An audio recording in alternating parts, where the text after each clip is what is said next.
What's up, folks? Casual Dad here with another Warhammer Combat Cards Warlord guide. This time I hadn't asked to do three specific Warlords, and that was Abaddon, Ghazghkull, and the Avatar of Khaine. All three of those are kind of lumped together because they are three very scary Bruiser Warlords, and two of the three of them actually don't have any impact on the game until they hit the board. So Abaddon's ability right here is that when this Warlord attacks, so he has to be on the board, all of your Chaos cards, including those in your deck, which is great, gain +7 to all attack stats. So this is so weird because you want him on the table early and you want him attacking early, which probably means he's getting attacked back before you've even played all of the cards out of your deck, which is awesome but terrifying. Of those three, Gaz, Abaddon, and the Avatar, I do personally think that Abaddon is the weakest, as in he's the easiest to lose with, but in some level he's also the most fun and most challenging to build with, so that's why I wanted to start with him. Just because he's so Abaddon. He wants to be like your fourth card played and just be smashing face. So he does really well with a very thin deck with a lot of taunt and Medicae, and that fear is very, very helpful. I believe he used to have Furious Charge and Inspire, so switching him to Fear was really good, very thematic. It's a great way to do it. We're going to take a quick look at the deck that I have built with him, and then I'll switch to the other two real quick. And now there are two ways to look at these guys. Any second now that'll pop up.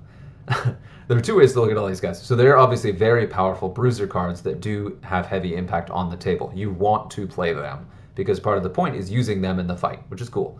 Yeah, and I really like that about them. But at the same time, it's extremely risky to play your Warlord early because, of course, Warlord dies, you lose.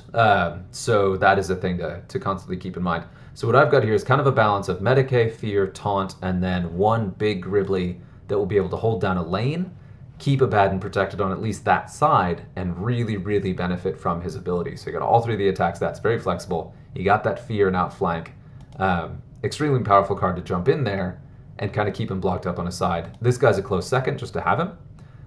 If you have the opportunity, you could play this guy first and then crank the Keeper of Secrets up while it's still in your deck, which is a fun way to do it. But very tricky, not a Warlord I would even consider until you get to higher level, because then at max level he is real scary. The combination of Inspire and Fear and bumping up friendly attacks, the bump plus Inspiring Presence actually makes it add more than 7 to each attack stat each time he attacks.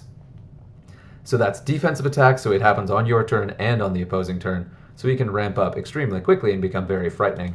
And that's also a reason I have this guy in here to keep back. So Abaddon's kind of slugging it out for a bit, he pumps this guy up, and then this guy hits the table and does that Furious Charge at key moment, and it can be very cool. So it's a very strategic, very tactical deck that I really, really enjoy playing.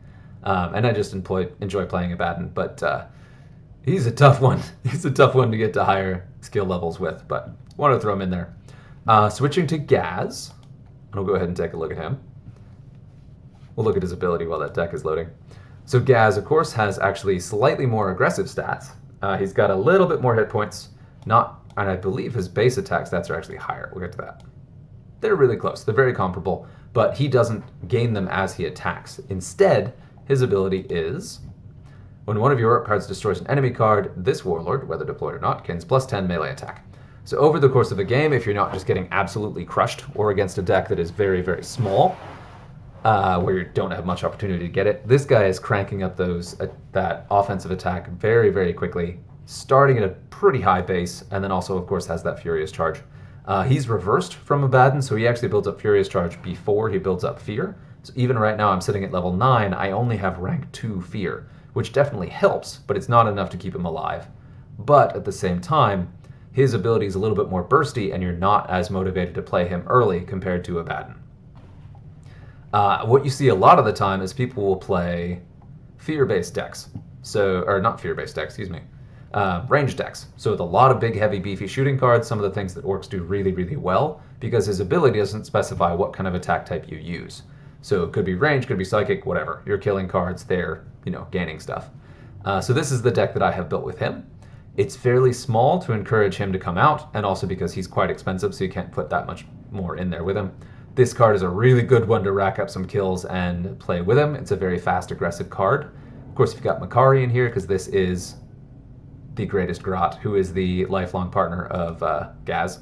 And that's one thing I should actually highlight about Abaddon and Gaz, is they're some of the most fun warlords to build thematic, where with Abaddon you go all Black Legion cards, and with Gaz you go all Goths cards, just to really kind of lean into that, and it can be a pretty good time. And it's not bad. Those are some of the better builds to do with both of them, is just leaning on the best bodyguards of their sub-faction, and then just have fun sort of relishing the fluff aspect of it. But we're going to go ahead and jump to the best of the three, in my personal opinion, particularly because, and he better be, because he's the most expensive, and that is the Avatar itself. Coming in with, I believe, the highest stats. Yes, so highest base attacks on each, and the highest hit points by a good chunk, also by a mile the most expensive. But the reason why is because he has the only ability of the three that actually impacts your bodyguards while he is not on the table. So he also has that Inspiring Presence and Fear, but unlike Abaddon, they're flipped. So Inspiring Presence first, then Fear. So he has to be very high level before he gets the full damage resistance of the Fear, which is good, because this thing is terrifying. But his ability, when any card is destroyed, friend or enemy, one of your currently deployed Eldari cards gains plus 15 melee attack. So it doesn't do anything for him, but he doesn't have to be on the board to trigger it. But it is specific to melee attacks, so you have to do a pretty melee-themed deck. The good news, though, is that Eldar have some of the best expendable cards, which is weird, and then also some of the best melee cards in the game.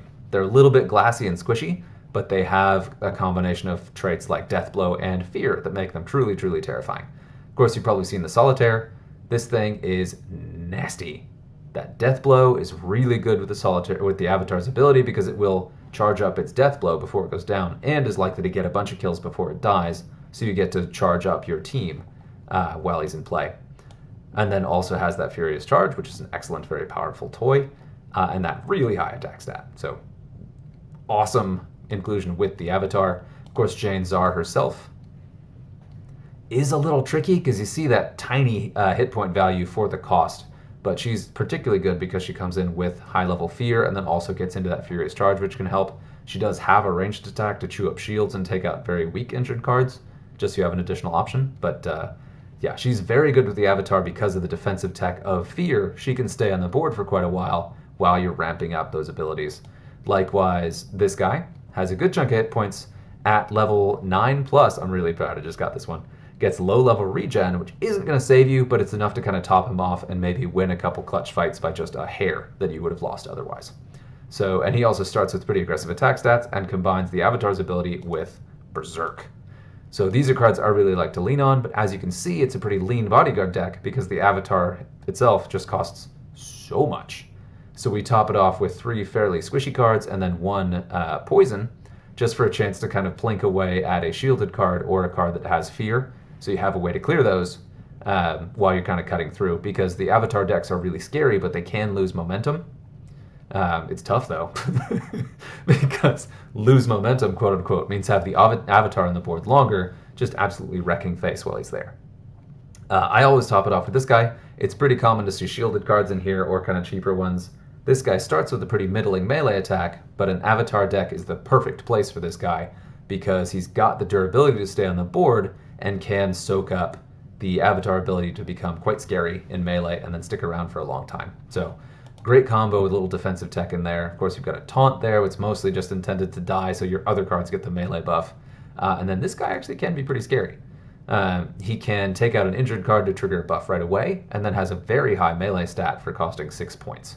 Of course, that's sad hit points, so there's a downside to that. But that's a feature, not a bug, in an Avatar deck where you want cards to die at kind of a controlled level, as long as the other guy's cards are dying faster. So there you go. There's kind of an Avatar talk on that. Some other obvious pieces that could go in here. You're looking at your Medicae, would be a really good choice. Your Big Game Hunter. This guy has a terrifying combination of stats in terms of just straight melee for just ripping apart really big pieces. Great piece to consider in exchange for any number of these. See also, of course, Yvraine is also a good choice as her stats get up. She has the option of falling back on psychic attacks because you don't lose anything. As long as you're killing cards, you don't lose anything by not using melee every turn, so it gives you a little flexibility. She also has that Inspiring Presence to give you a little extra momentum before the Avatar comes up. She's kind of a tough combination of points to hit points, but it's not the worst. But in the same one, you've got Uriel, who does similar things with a slightly higher hit point and melee combo. So he's arguably a better one to consider depending on level, if you have him. Mine's only level 5, but I do have him, so that's there. Another one, of course, to consider is going to be your Baharoth, Cry of the Wind, again, when he's not level 2. Not the best melee stats, but answers for it with a really high range stat and has the combination of Furious Charge and Outflank. So both offensive and defensive tech, and also the double offense of that Furious Charge. Also good hit points, so it's a nice combination of abilities there to make him pretty balanced, and a good piece to consider, again, on your legendaries. I usually don't consider these guys above. Karandras is okay. The combination of ready and outflank makes for some very devastating turns when he hits the table, but he's quite expensive and just doesn't have any defensive tech aside from outflank. I've seen him used, he's good, he's got really high hit points, he's certainly worth considering. I shouldn't dismiss him out of hand, but I tend not to use him.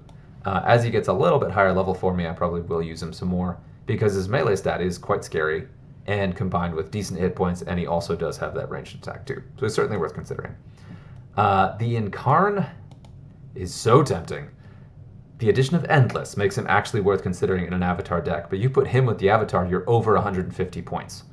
So you had better have some good stuff to fill in, or you're just living on a razor's edge and hoping that your Avatar and Incarn will finish every game by themselves, which is actually super fun, but also kills the fluff aspect because the two are never supposed to fight together, so whoops. But that's right, whatever. Some of the more budget pieces, we talked about the big pieces. Of course, this guy having Taunt is really effective to keep some of your other stuff alive to ramp up, which is great. He also has a really good combination of hit points and melee attack. I'm actually using this guy more and more as I've now gotten the highest straight melee hit. Really powerful card, underused. You don't see this guy very often, and he should be considered a lot, especially in pure melee decks. Especially in one where you don't want to control how quickly things are dying and to protect some key cards, and it's melee focused. So great to consider in an Avatar deck. In fact, I just kind of convinced myself to put him in place of some of these other things. Then, of course, you've also got your melee target acquired. Great card for the cost, decent stats, and will help focus what you're attacking to kill some hazardous pieces and kind of protect the pieces you want to keep alive, but also get your buffs and give you that momentum again. So a good piece to consider. And then we get up here, and some of the classic ones, you've got Veil Blood. So looking at this, we're in the sub 20 point card cost range, so you can fairly easily build a full Avatar deck where everything is like a teen's cost and actually is a very effective deck. So all three of these in this band right here are very good for the melee ready, the death blow. This guy is really good for 11 points. He's certainly one to consider putting in there as points allow, just as kind of a good piece to throw in there. And then even here, these 4 are all decent. They have decent stats, they're cheap. Actually, these 5. And all of them can benefit from a flat plus 15. Even if they only get a single bonus for the cost you put in, if they only get that plus 15 damage and attack a single time, it's still worth the points to kind of fill in the rest of your deck, and then they buff something else.